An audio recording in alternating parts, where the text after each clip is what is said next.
What if the key to real change is not focusing on habits, but rather creating a new identity? Now, if you have ever started a new habit you've been doing 30 days straight and then you just stopped randomly, this is probably why. How humans work is there's something called consistency bias. All this means is that people try to do things that are consistent with their past behaviors.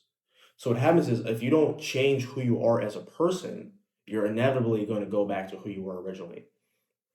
So the best way I can explain it is habits alone don't work because they require willpower and they feel forced.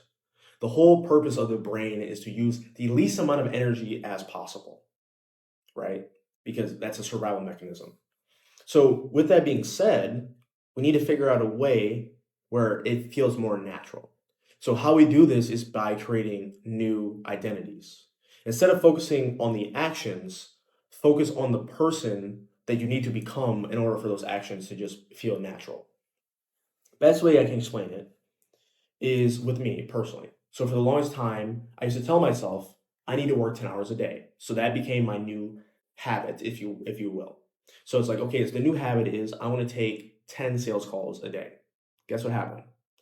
That never happened. I did it for a little bit, but then I stopped and then I did less and less and less. And the reason for that is because I was focusing on the actions instead of creating the new identity.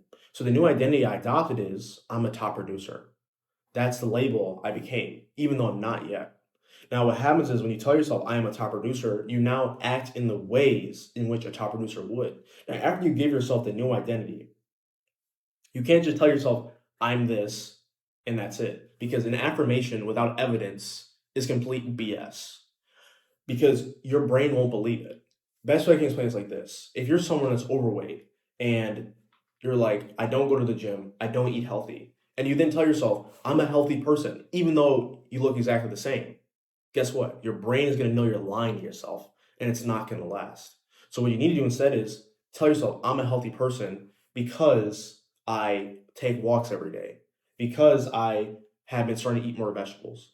What you have to do is you have to look for the evidence that you currently have to support the new identity. And whenever this limiting belief comes in, saying, "Oh, I'm an overweight person," you need to find the new evidence to replace this. Because what will happen is eventually you'll start to become more and more of this new person. And then as you start to become this new person, guess what's going to happen? You actually are going to start doing more of this. You're going to start eating healthier. You're going to start exercising more. And guess what that's going to result in? Since you create a new identity, that's then going to result in you actually losing the weight and becoming a healthier person. And you can apply this to anything. Now I'm going to be showing you my 3-step process on how to create a new identity. So it's all going to start with step one, and that is you want to define your identity.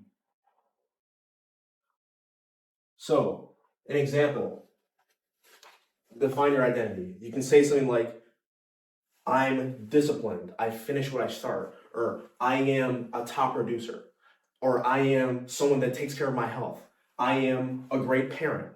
So that's your new identity. That's step one. You want to replace it with what you are.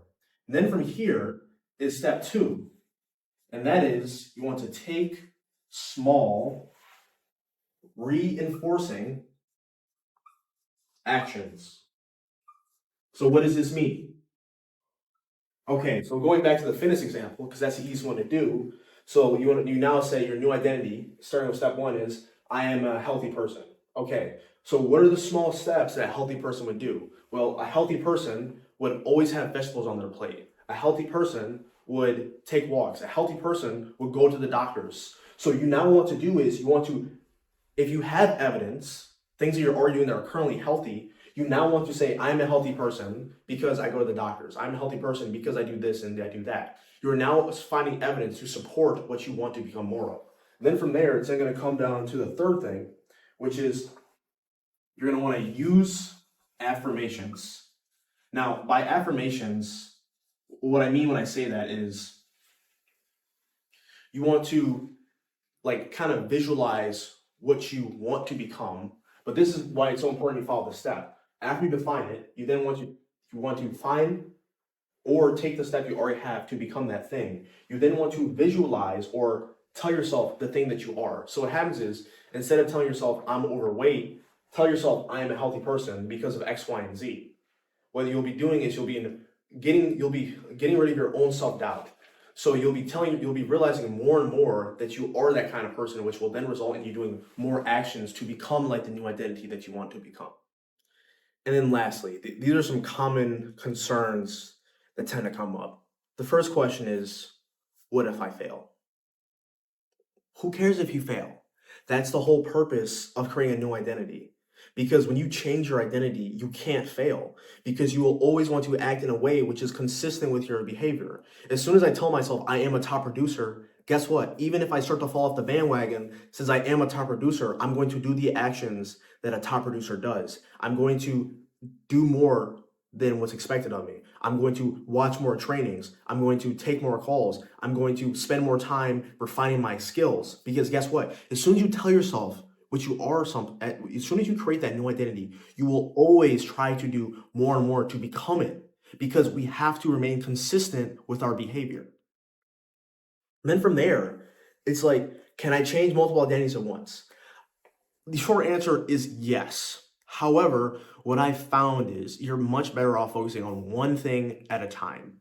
Because this is what happens. As soon as you shift your identity, what's going to happen is your behavior is going to start to change slowly more and more and more. But if you try to focus on multiple things at once, it's going to make it more difficult to change.